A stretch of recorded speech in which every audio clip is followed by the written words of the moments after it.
அன்பு பேகுருஸ் தமிழ் நேயர்களுக்கு வணக்கம். நம்முடன் இன்று இணைந்திருப்பவர் உயர்நீதிமன்றத்திலிருந்து வழக்கறிஞர், சமூக ஆர்வலர், அதை தாண்டி அரசியல் விமர்சகராக திரு ராமசாமி மெய்யப்பன் சார் அவர்கள். சார் வணக்கம் சார், உங்களை வரவேற்பது பெருமிதம் அடைகிறேன். தமிழ் மக்களுக்கும் உங்களுக்கும் வணக்கம் சார். பிரகாஷ் ராஜ் அவர் மீது ஆந்திரால ஒரு வழக்கு ஒன்று போடப்பட்டுள்ளது தேவஸ்தானம் சார்பாக. இதை நீங்க எப்படி பாக்குறீங்க? ஏன் இந்த வழக்கோட முகாந்திரம் என்ன? முதல் பிரகாஷ் ராஜ் அவர்கள் இது புதிதொன்னும் கிடையாது. அவர் ஒரு ரிப்பீட் அஃபெண்டர் அப்படின்னு தான் நம்ம பார்க்கணும். இதை பொறுத்த வரைக்கும் மற்றவங்களோட மத நல்லிணத்திற்கு மாறாக பேசும் தன்மை கொண்டவர் அவர் இருக்கிறார். நல்லிணக்கம் தாண்டி சிலர் மனதை புண்படுத்தும் வகையிலும் பேசுபவராக பார்க்கப்பட வேண்டிய தேவை இருக்கிறது. ஆனா அதுல எனக்கு ஒரு மாறிய கருத்து, இதே ஒரு ஸ்டாண்டப் காமெடியன் பேசியிருந்தா இல்லை ஒரு படத்தில் நகைச்சுவை டயலாகா வந்திருந்தா அதை எப்படி பார்த்திருப்போம் அப்படின்ற அந்த ஒரு பார்வை இருக்கிறது. அதனால அவரும் ஒரு நகைச்சுவையாளர், அவர் தனியாக பேசி கொண்டிருக்கிறார் அப்படின்னு நம்ம பார்த்துட்டு போலாமா அப்படின்னா அதுல ஒரு பிரச்சனை இருக்கு. ஏன்னா அவருக்கான ஒரு சோஷியல் ஸ்பேஸ் ஒன்று இருக்கு, கிரியேட்டர், நல்ல நடிகர் அப்படின்ற அந்த ஒரு ஸ்பேஸ் இருக்கும்போது அந்த ஸ்பேஸை பயன்படுத்தி கொண்டு ஒருவர் இவ்வாறு பேசலாமா இல்லையா அப்படின்றது. அவர் ராமாயணத்தை நம்ம புதிதாக பார்க்க முடியுமா இல்லையா அப்படின்னு கேட்டிருந்தா வேற. ஆனா மதம் சார்ந்த, கடவுள் சார்ந்த ஒரு நம்பிக்கை இருக்கும்போது அவர்கள் என்ன இறைச்சி, என்ன உணவு உண்ணுவார்கள் அப்படின்ற அந்த ஒரு சில பார்வையை மட்டுமாவது தவிர்த்திருக்கலாம். ஏன்னா அவர் ஜிஎஸ்டியை சாடியதோ இல்ல இதென்ன நார்த் சவுத் டிவைடை சாடியதோ அது ஒரு அரசியல் தன்மை கொண்டது, அதனால் பரவாயில்ல, அது ஃப்ரீடம் ஆஃப் எக்ஸ்பிரஷனுக்குள்ள கொண்டு வந்துடலாம் அப்படின்னு கூட நம்ம நினைக்கலாம். ஆனா அதை தாண்டி பேசியது அப்படின்றது தேவையில்லாத ஒரு விஷயம். வேற ஒரு கான்டெக்ட்ல அவர் பீஃப் ஈட்டிங்கை பத்தி பேசியிருக்கலாம். அதை ராமரை வைத்துதான், லக்ஷ்மணரை வைத்துதான் பேச வேண்டும் அப்படின்ற அந்த ஒரு அவசியம் இல்லை அப்படின்ற ஒரு பார்வை. இது இல்லாம ஆந்திரா தேவஸ்தானத்தை சார்ந்தவர் ஒரு நோட்டீஸ் மட்டும் தான் அமைச்சிருக்காங்க. நீங்க மன்னிப்பு கோரவில்லை என்றால் 100 கோடி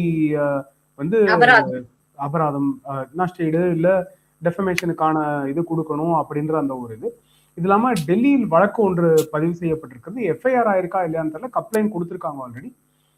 பிரிலிமினரி என்கொயரிக்கு அப்புறம் எஃப்ஐஆர் ஆகிறதுக்கான வாய்ப்பு இருக்கு. ஏற்கனவே இவர் மீது இந்த மாதிரி சில வழக்குகள் எஃப்ஐஆர் ஆனதுக்காக நம்ம பார்த்திருக்கோம். அவர் அங்க இருக்க ஆடியன்ஸ் அவரை பாராட்டுவாங்க, அப்படின்றத மெச்சிப்பாங்க அப்படின்றதுக்காக பேசுகிறார் அப்படின்னா அது தவறான பார்வையாக இருக்கிறது. ஒரு சமூகத்தில் நல்ல ஒரு சூழ்நிலையில் ஒருத்தர் இருக்கிறார், அந்தஸ்தில் இருக்கிறார், அவருக்கு கல்வி அறிவு இருக்கிறது, அவரால் ஒரு மெசேஜை கொண்டு போய் சேர்க்க முடியும் அப்படின்ற போது எல்லாருக்கிட்டையும் யூனிஃபார்மா ஒரு இன்ஃபார்ம்டு ஸ்டேட்மெண்ட்டை கொடுக்கணும். அவரோட ஒரு தனி பார்வையை மட்டும்தான் கொடுக்கிறார் அப்படின்னா இது என்னோட பார்வை அப்படின்னு அதை தனியாக கூற வேண்டிய ஒரு அவசியமும் இருக்கிறது. அந்த மாதிரி ஒரு கிளாரிட்டியும் அவர் அந்த இடத்துல கொடுக்கல அப்படின்றதுனால இந்த பிரச்சனை இருக்கிறது. அந்த வழக்கு நார்மலா விசாரணைக்கு வரும்.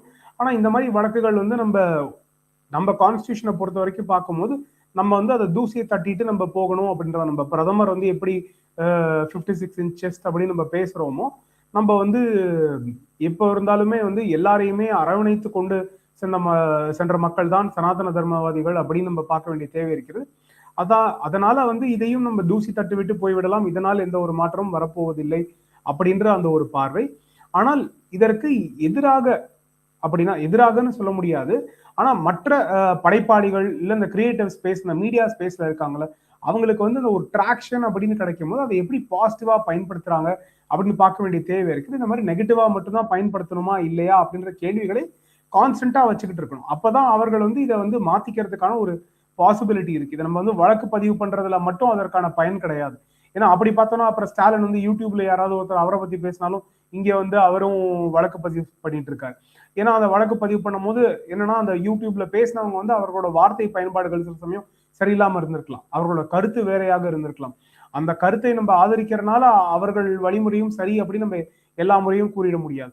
அதனால அந்த ஒரு பேலன்ஸை கொண்டு வந்தாகணும். Freedom of expression should be permitted. Prakash ராஜுக்கு சொல்றதுக்கான உரிமை இருக்கு, ஆனா அதை அவர் கேவியேட் பண்ணணும். இது என்னோட ஒப்பீனியன், நான் இந்த காரணத்துக்காக சொல்றேன், அதை ஒரு ஸ்டாண்டப் காமெடி மாதிரி பேசுறாரு. ஆனா ஒரு லிட்டரரி ஃபெஸ்டிவல்ல போய் பேசுறாரு அப்படின்ற அந்த தளமும் அவருக்கான அந்த ஒரு ஸ்பேஸும் ரெஸ்பெக்டும் இருக்கும் போது அவர் பேசுகிற அந்த வார்த்தைகளும் அதை எவ்வாறு பயன்படுத்துகிறார், என்ன காரணத்துக்காக பயன்படுத்துகிறார் அப்படின்ற அந்த ஒரு பார்வை அதுல பிரச்சனையாக இருக்கிறது அப்படின்னு பாக்குறேன்.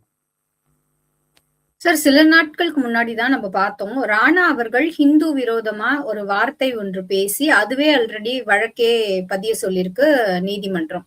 அப்படி இருக்கும்போது இவருடைய இது ஒண்ணும் நமக்கு புதிதில்ல. தொடர்ந்து ஹிந்து சமய வழிபாடு தெய்வங்கள குறை கூறுவது. இதேதான் கடந்த 5 ஆண்டுகளுக்குள்ள நம்ம பார்த்தோம். மலக்குழி மரணங்கள் அப்படிங்கிற ரீதியில ஒரு கவிதை ஒன்று ஒரு பெரிய பேசுபொருளானது. சோ ஏன் தொடர்ந்து ஹிந்து விரோத பேச்சு மட்டும் அடிக்கடி இங்க பயன்படுத்தப்படுதுன்னு நினைக்கிறீங்க? பல காரணங்கள் தான். ஃபர்ஸ்ட் அரசியல் காரணம். ஏன்னா அரசியல்வாதிகள்கிட்ட இருந்து தான் இது முதல்ல ஆரம்பிச்சதுன்னு பார்க்க வேண்டிய தேவை இருக்கிறது. தமிழ்நாட்டிலேயே இதை பலர் பேசாம இருக்கும் போது திமுகவை சார்ந்த சிலர் பேசினார்கள்.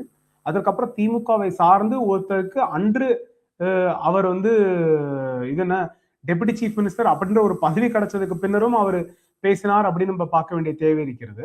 உதயநிதி ஸ்டாலின் அவர்கள் சனாதன தர்மத்தை கரோனா வைரஸோடையும் டெங்குவோடையும் இதென்ன ஒப்பீடு செய்து பார்த்ததை நம்ம பார்த்திருக்கோம்.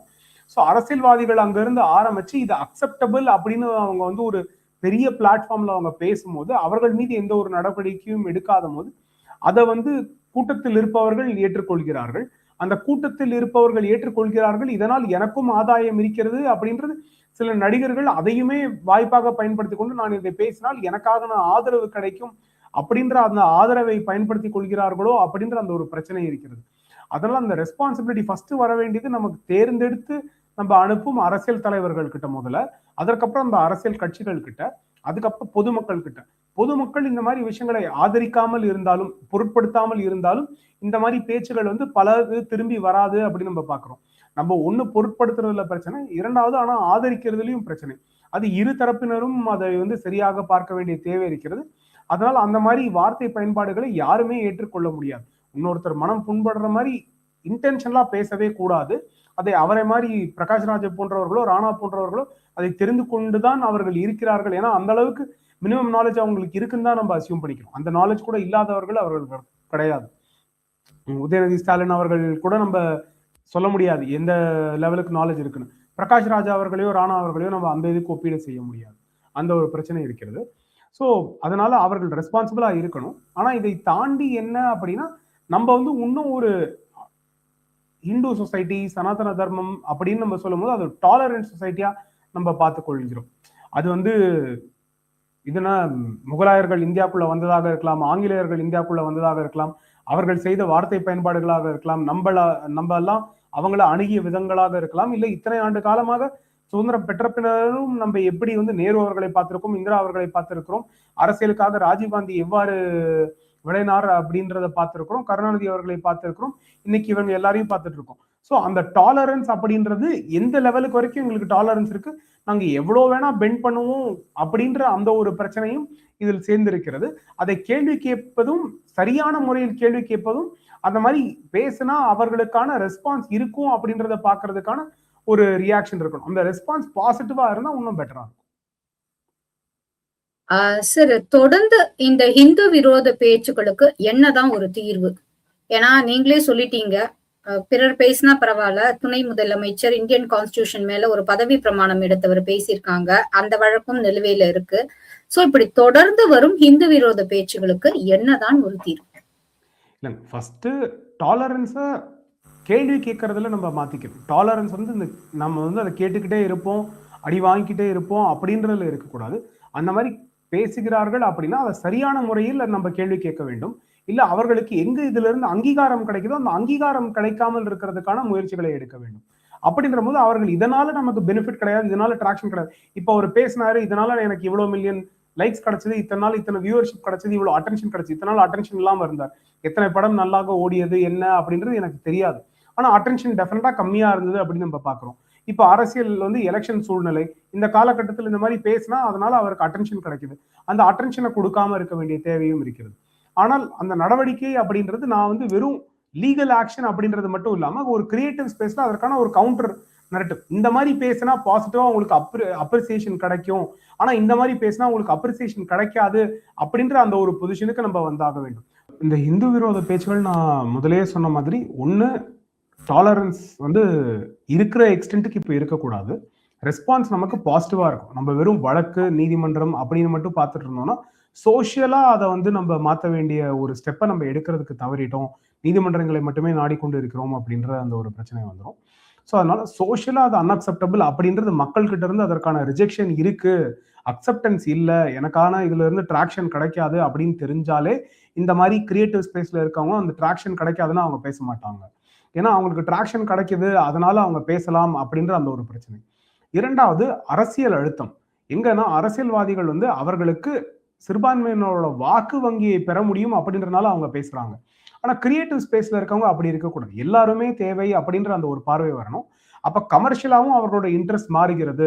கிரியேட்டிவ் ஸ்பேஸ்ல இந்த மாதிரி இருந்தா நாங்க அதை மதிக்க மாட்டோம் அப்படின்னு கிரியேட்டிவ் ஸ்பேஸ்ல இருக்க மத்தவங்களே அதற்கான ஒரு கல்ச்சரை மாற்ற வேண்டிய அவசியம் இருக்கிறது. எது ஒரு பாசிட்டிவ் டிஸ்கோர்ஸ் தான் நம்ம அக்செப்ட் பண்ணிப்போம் அப்படின்ற போது அந்த பாசிட்டிவ் டிஸ்கோர்ஸ் பொலிட்டிக்கலாவும் அக்செப்டபிளா இருக்கணும், மல்டிமீடியாலையும் மாஸ் மீடியாலையும் அக்செப்டபிளா இருக்கணும், சோஷியல் மீடியாலும் அக்செப்டபிளா இருக்கணும். மற்றதை நம்ம கேள்வி கேட்கிற மாதிரி இங்கேயும் கேள்வி கேட்கறதுக்கான ஸ்பேஸ் அந்த ஸ்பேஸ்ல இருந்து வரவங்க கிட்ட இருந்தே வரணும். இந்த மாதிரி இதை நாங்க என்டர்டெயின் பண்ண மாட்டோம். இப்போ அது வந்து லிட்டரரி ஃபெஸ்டிவல் நடக்குது.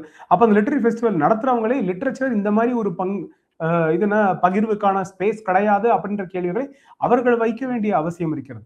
அந்த லிட்ரேச்சர் ஃபெஸ்டிவலே இந்த மாதிரி ஒரு ஸ்பேஸை கொடுக்கலாம், இது பரவாயில்ல, இதுக்காக நமக்கு ட்ராக்ஷன் கிடைக்கும், அந்த ஒரு ஃபியூ மினிட்ஸ் ஆஃப் அட்டென்ஷனுக்காக அவங்க செய்தார்கள் அப்படின்னா அது வந்து லாங் டேர்முக்கான ஒரு பிரச்சனையாக நம்ம பார்க்கிறோம். அந்த மனப்பான்மை சோசியலா நம்ம மாற்ற வேண்டிய அவசியம் இருக்கிறது. அதற்கப்புறம் நம்ம வந்து அரசியல்வாதிகளை மாற்ற வேண்டிய அவசியம் இருக்கிறது அப்படின்னு பார்க்கிறேன்.